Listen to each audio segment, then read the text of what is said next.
Hello and welcome to Charter's Local Edition. I'm your host, Lori Farkas. We're talking with all sorts of leaders and lawmakers today about issues that are important to you. And joining us now is the Director of State Parks and Cultural Resources, Darin Westby. Thank you so much for joining us today. Well, thank you for having me. We appreciate it. And you deal mostly a lot with the tourism is a big part of what you do. And if there's a bright spot in Wyoming right now with all this funding crisis that we're talking about, it's got to be tourism. I know your numbers are great. Yeah, our numbers are really great across the state. With the State Parks and Historic Sites side of the house, we have probably, we're staying flat this year, but over the last 4 years we've been increasing about 10%. I think everybody's understanding that we are part of the tourism product and trying to stay close to home. We're getting a lot of the locals that are enjoying our product, and regionally we're getting a lot of those consumers to come into our state and help us with that economy. Mm-hmm. Some things going on. I know the governor has asked you to establish a recreation task force. I know that they're working so hard here at the legislature in terms of diversification, and this could be a big key component of that. Tell us a little bit about this task force. Thanks. Yeah, the Outdoor Recreation Task Force, the governor asked me to put together a group of individual stakeholders that have direct ties to outdoor recreation and the ability to enhance what we already have, bring in new businesses, whether it's manufacturing or consumer-based, looking at opportunities with outdoor recreation, whether it's to expand on what we have, create new.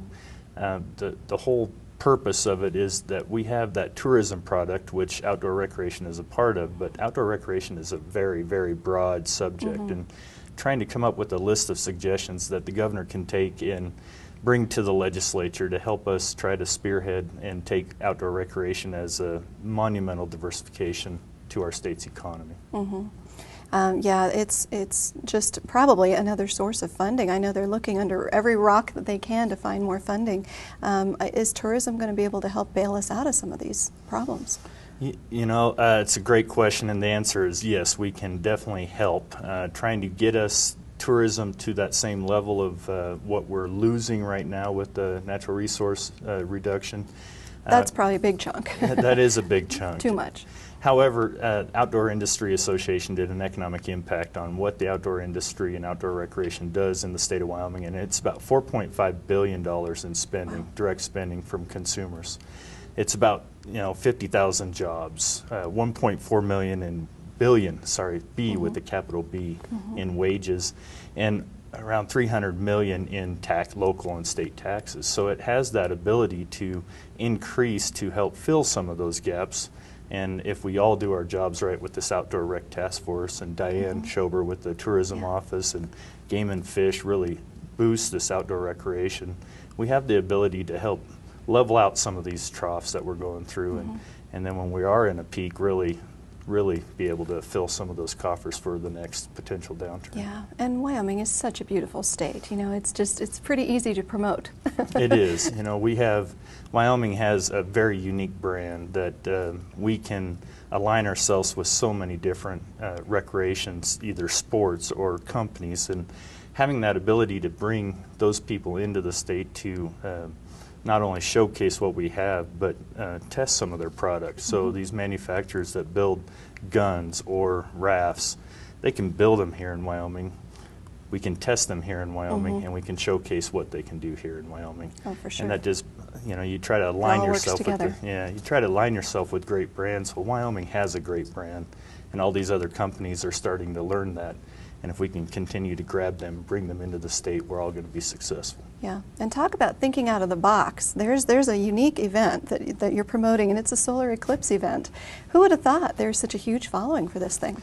I can't say that it's taken us by surprise because we've been planning for about a year and a half now. Well, and tell our folks at home that don't know about it what it is. Sure. August 21st, 2017, total solar eclipse is going to come all the way through Wyoming, and with our clear skies during that time of the day, it is phenomenal viewing, and we have people from all over the world, mm-hmm, ascending to Wyoming, yeah, to ensure, literally, that we have that ability to see what they want to see. And so we've been partnering with local communities, other agencies like the Game and Fish and Tourism to make sure that, and Office of Homeland Security, to make sure that we're all prepared to accept all these visitors, as well as give them the high quality of experience, that brand awareness that we've been talking about, to when they leave they can say, yes, Wyoming has what we want, and we want to continue to go back and tell all of our friends to bring more. Yeah, hopefully. Yeah, once they see our state, you know they're going to come back. Right, exactly. That's what I always say.